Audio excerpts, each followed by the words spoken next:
दोस्तों स्वागत है फरीથી એકવાર આપ સૌની પોતાની YouTube ચેનલ ખેડૂત ઓનલાઈન પોઈન્ટમાં। દોસ્તો આજની વિડીયોની અંદર મારી સામે એક પ્રશ્ન આવ્યો। આજે જ તમારી ઓફિસની અંદર એક પ્રશ્ન આવ્યો હતો ને દોસ્તો, વિચાર્યું તમારી સાથે હું શેર કરી દઉં આજના વિડીયોમાં। દોસ્તો એક ભાઈની એવો પ્રશ્ન હતો કે ભાઈ એના ખેતીની જમીન છે, હવે તેની ખેતીની જમીનની અંદર તેમના જે ફાધર હતા તેઓનું અવસાન થઈ ગયું હતું। હવે તેમના ફાધર છે તેમના નામે તે ખેતીની જમીન છે તે ચાલતી હતી, 7/12 તેમના ફાધરનું નામ ચાલતું હતું। હવે પ્રશ્ન એવો હતો કે તેમના ફાધર છે તેમનું ડેથ થઈ ગયું, એટલે કે તેમનું અવસાન થઈ ગયું છે। હવે તેમનો મરણ તારીખનો દાખલો છે, પરંતુ તે ભાઈની કન્ડિશન એવી છે કે ભાઈ તેમના ભાઈઓ છે તે બંનેના ખાતા નોખા પાડવાના છે। તે ભાઈ પોતે અને તેમના ભાઈ છે બીજા, તેના નામે તે ખેતીની જમીન છે તે લઈ જાવી છે। તો હવે તેના માટે તેને કામગીરી કઈ કઈ કરવાની રહેશે? તે ભાઈની એવી કન્ડિશન હતી કે ભાઈ ડાયરેક્ટ અમારા નામે છે ને ખેતીની જમીન દાખલ થઈ જાય। તો દોસ્તો તમને એ જણાવી દઉં કે ડાયરેક્ટ તેવી રીતે ખેતીની જમીન છે તે કોઈના નામે દાખલ ન થાય।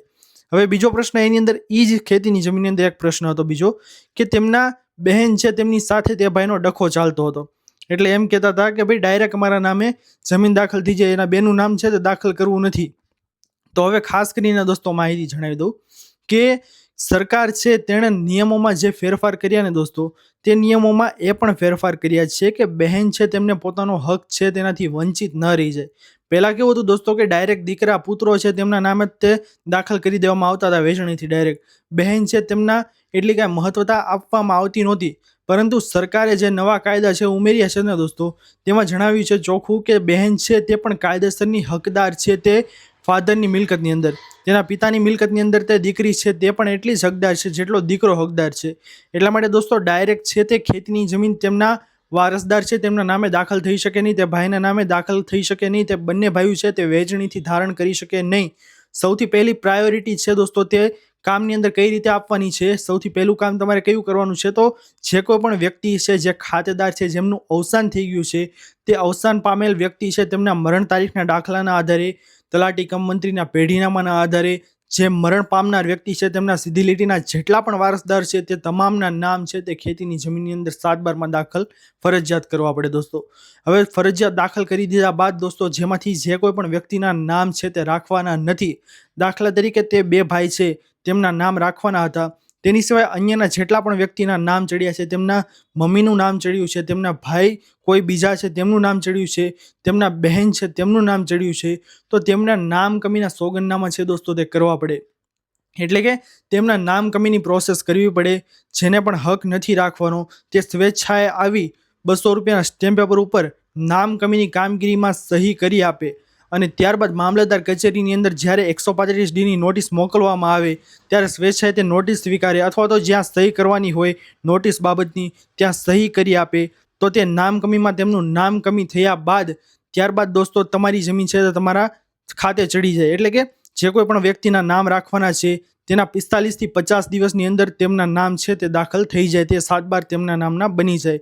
અને ત્યારબાદ દોસ્તો જ્યારે વહેંચણીની કામગીરી છે દોસ્તો, બે ભાઈના સંયુક્ત નામે 7/12 બની જાય એક, ત્યારબાદ તેના અલગ અલગ 7/12 જેટલા પણ ભાગ પાડવાના હતા, ખાતા નોખા કરવાના હતા, તેની કામગીરી પછી થાય। એટલે કે મીન્સ કે દોસ્તો આની અંદર તમારે 3 કામ કરવા પડે। કયા કયા? સૌથી પહેલાં તો વારસદારના નામ ચડાવવાના, ત્યારબાદ વારસદારના નામ ચડી જાય ત્યારબાદ જેના નામ નથી રાખવાના તેના નામ કમી કરવાના, અને ત્યારબાદ જેના નામ પાછળ વધે છે તેમના નામના 7/12 બને ને પછી જે ખાતા નોખા કરવાના છે, ત્રણેય કામ દોસ્તો અલગ અલગ થાય। ત્રણેય કામ છે દોસ્તો તેની અંદર તમારે 45 થી 50 દિવસનો સમયગાળો લાગે। હરેક કામમાં 45 થી 50 દિવસ, એટલે કે તમારે 150 દિવસ તે કામ ચાલે, આખી તમે પ્રોસેસ કરાવો ને સળંગ તો દોસ્તો। એટલા માટે દોસ્તો ખાસમ ખાસ એ માહિતી જાણવાની કે ડાયરેક્ટ પુત્રો છે વારસદારો છે તેમના નામે જમીન ચડી નથી જતી, વચ્ચે આ બધી પ્રોસેસ કરવી પડે છે।